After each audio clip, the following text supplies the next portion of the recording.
It's a beautiful morning here at the pond, on the edge of the permaculture orchard. We are wild farming, wild growing, wild tending, and there is a state of rampancy here, which is explosive with life. It's a chosen state, except for the paths that we mow.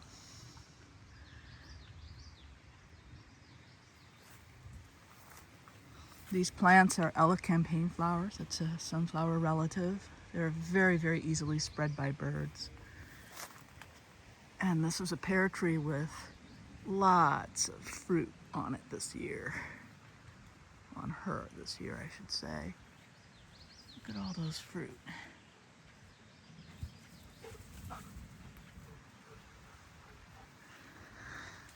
Seaberry.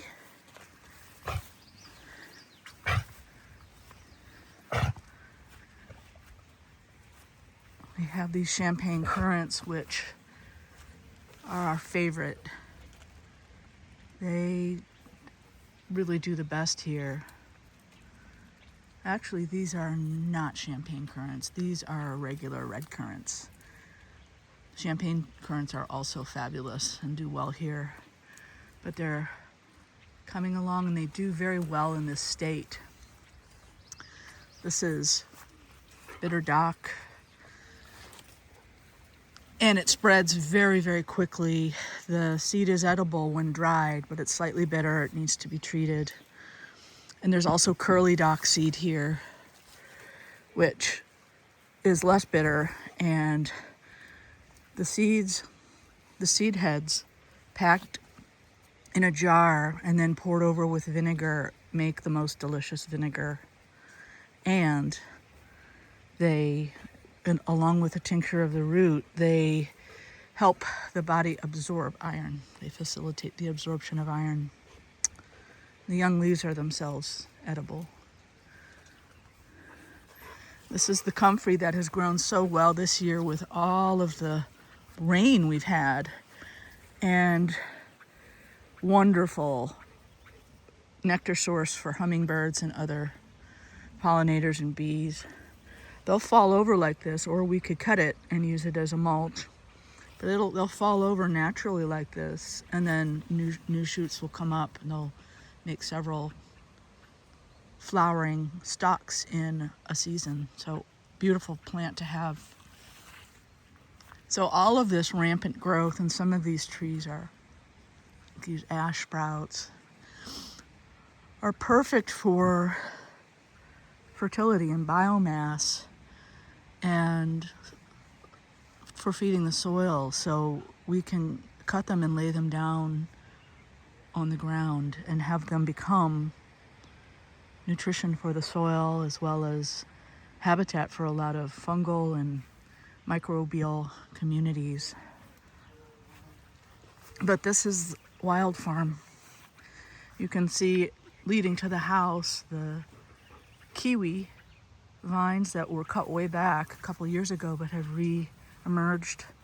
They're bearing a lot of fruit as well. We have this beautiful oak here. A lot of goldenrod coming into the system. Here's some blueberries here. And this honeysuckle needs to be cut back. Birds perch on the trees and poop out the seeds of other plants they consume. And so it's one way to propagate a system.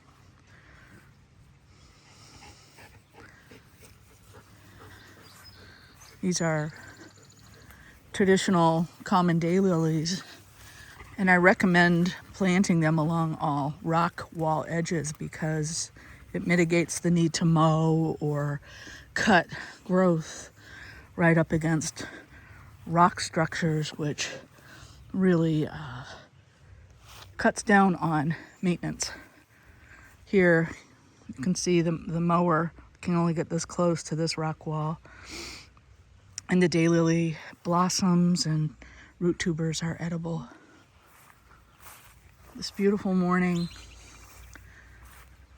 red clover, beautiful plant for bees and pollinators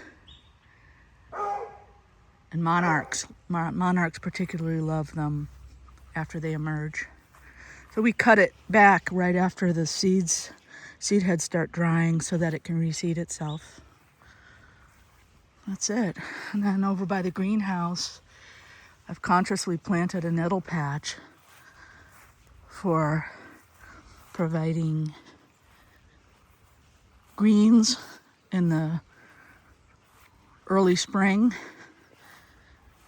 and then leaves for tea later, and seed heads for tincture. That beautiful bumble on the veg.